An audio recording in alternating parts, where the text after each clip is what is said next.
오늘 우리에게 주시는 하나님의 말씀은 구약성경 전도서 11장 1절에서 3절까지 말씀입니다. 1절에서 3절까지 말씀입니다. 함께 봉독합니다. 너는 내 떡을 물 위에 던지라. 여러 날 후에 도로 찾으리라. 7에게나 8에게 나눠줄지어다. 무슨 재앙이 땅에 임할는지 내가 알지 못함이니라. 구름에 비가 가득하면 땅에 쏟아지며 나무가 나무로나 북으로나 쓰러지면 그 쓰러진 곳에 그냥 있으리라. 아멘. 하나님의 말씀입니다. 할렐루야.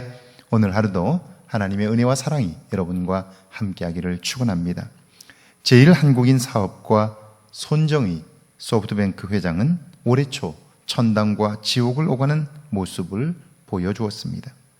2020년 1월에서 3월까지 코로나19 여파로 회사가 16조 원의 손실을 입었습니다. 16조, 얼마나 큰 돈인지 상상이 가십니까? 2020년 익산시 예산이 1조 3천억입니다. 전라북도 정부 예산이 7조 정도입니다. 그러니까 16조라면 어마어마한 금액이죠. 웬만한 기업은 도산할 정도인데, 그런데 4월에서 6월까지의 소프트뱅크는 반대로 14조 원의 수익을 냈습니다.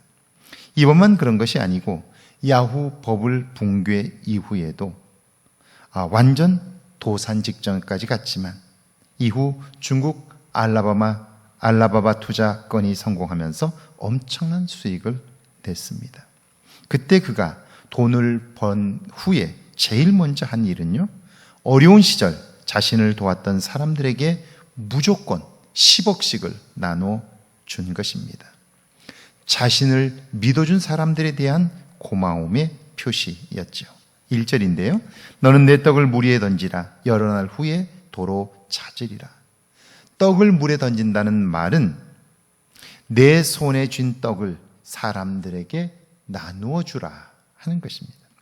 움켜쥐지만 말고, 쌓아두지만 말고 나누고 베풀라는 말씀입니다. 사람들은 자기 것을 나누는 것을 손해본다고 생각해요. 잃는다고 여기는 거죠. 그런데 그렇지 않습니다. 사실 오늘 우리가 여기까지 오면서 얻은 것들은요, 언젠가 누구의 도움 때문에 가능했던 것이죠. 베풀고 나누는 것들이 다시 내게 돌아오는 것은 분명합니다. 다윗은 임종을 앞두고 솔로몬을 불러 유언을 합니다. 길르앗 바르실레의 아들들에게 은총을 베풀어 그들이 내 상에서 먹는 자 중에 참여하게 하라. 다윗이 아들 압살롬의 반란을 피해 피난길에 올랐을 때의 어려운 상황이었어요. 그와 함께 했던 사람들은 먹을 것도 없었고 머리둘 것도 없었어요. 그때 바르실레는 목숨 걸고 다윗을 도왔습니다. 그 일을 다윗은 평생 마음에 담고 있었고요, 이제 죽음이 임박해지자 자기가 그 은혜를 다 갚지 못했다고 아들에게 유언처럼 남기는데요, 그 바르실레의 자식들을 왕자들처럼 너의 밥상에서 함께 밥을 먹게 하라고 그렇게 유언을 남겼어요. 2절을 같이 한번 읽어볼까요? 7에게나 8에게 나눠줄지어다. 무슨 재앙이 땅에 임할는지 내가 알지 못함이니라. 7이나 8에게 나눠주라는 말씀은 나누는 일은 많을수록 좋다는 뜻입니다. 이유는 우리의 삶에 어떤 일이 닥칠지 알지 못하기 때문입니다. 오래전 제 어머니에게서 들은 이야기입니다. 어머니가 어릴 적 작은 시골 마을에 사셨는데 거기에 아주 미운 짓을 하는 동생이 있었답니다. 미운 짓을 하니까 그 동네에 있는 비슷한 또래들에게는 늘 따돌림을 당했는데 그게 안 좋아서 어머니는 그 아이를 잘 대해 주었다는 거죠. 곁을 주고 함께 해 주었다는 거죠. 그리고 세월이 흘러 6.25가 나고 어머니는 군인 가족이라는 이유로 잡혀 즉결 처분을 받게 됩니다. 10명씩 끌려나가서 총살을 당하는데요, 이제 앞사람이 마지막 나갔어요. 이제 다음 차례는 내가 나가서 죽는 거예요. 무슨 생각이 들었을까요? 그런데 그때 누가 어깨를 툭툭 치면서 언니라고 불러요. 이 상황에서 누가 나를 언니라고 부를 사람이 있나? 고개를 들고 보니까 인민군 복장을 한 여자가 있는데요. 보니까 장교예요. 그래서 누군지 알지를 못하는데 그 인민군 장교가 나를 모르겠느냐고, 어릴 때 함께 있었던 누구라고 이야기를 하는 거예요. 그러더니 그 사람 때문에 어머니가 살아날 수 있었다 하는 거예요. 그러면서 제게 들려주신 말씀이에요. 인간이 살아가면서 소중하지 않은 관계는 없다 하는 말씀을 제게 남겨주셨어요. 소중하지 않은 관계는 없다.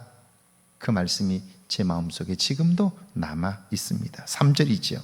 구름에 비가 가득하면 땅에 쏟아지며 나무가 나무로나 북으로나 쓰러지면 그 쓰러진 곳에 그냥 있느니라. 구름에 비가 가득하면 반드시 땅에 쏟아지지요. 이번에 보셨죠? 얼마나 많은 물을 하늘에 품고 있었는지. 그래서 북한에서는 홍수나 그 어마어마한 비를 큰 물이라고 그러죠. 하늘이 품고 있었던 거예요. 그 정도의 물을 하늘이 품고 있는데 아직도 다 내리지 못하고 하늘이 아직도 가지고 있지요. 마찬가지로 우리의 삶의 나눔과 베품이 많으면 삶은 풍성해져요. 그리고 그것은 반드시 내 삶에 놀라운 모습으로 되돌아온다 하는 거죠. 사실 우리는 우연이라는 말을 자주 써요. 그런데 우연이란 사실은 없어요. 우리가 필연을 알지 못하기 때문에 우연이라고 부르지만 그 우연은 언젠가 행하였던 일들로 인하여 생기는 필연들인 거죠. 나누고 베푸는 일, 우리의 미래를 알지 못하기 때문에 우리는 하나님이 기뻐하시는 그 일을 행하는 것이고요. 그리고 그 열매를 우리가 알지 못하는 때에 거둘 수 있게 되는 거죠. 말씀에 순종하는 자에게 주시는 하나님의 특별한 은혜요 축복인 것이죠. 오늘 하루도 그런 삶이 여러분에게 있기를 주의 이름으로 축원합니다. 함께 기도합니다. 나누고 베푸는 일에 열심을 내게 해달라고요. 더욱 이웃의 삶에 관심하며 살게 해달라고요. 함께 기도합니다. 하나님, 저희를 사랑하사 함께 하시고 하나님의 도움을 얻게 하시니 감사합니다. 이 땅을 사는 동안 하나님의 도움으로 살게 하시고 나누고 베푸는 일에 열심을 내게 하옵소서. 더욱더 이웃들에게 관심하게 하시고 지금 내 곁에 있는 사람들의 손을 잡아줄 수 있도록 은혜 베풀어 주옵소서.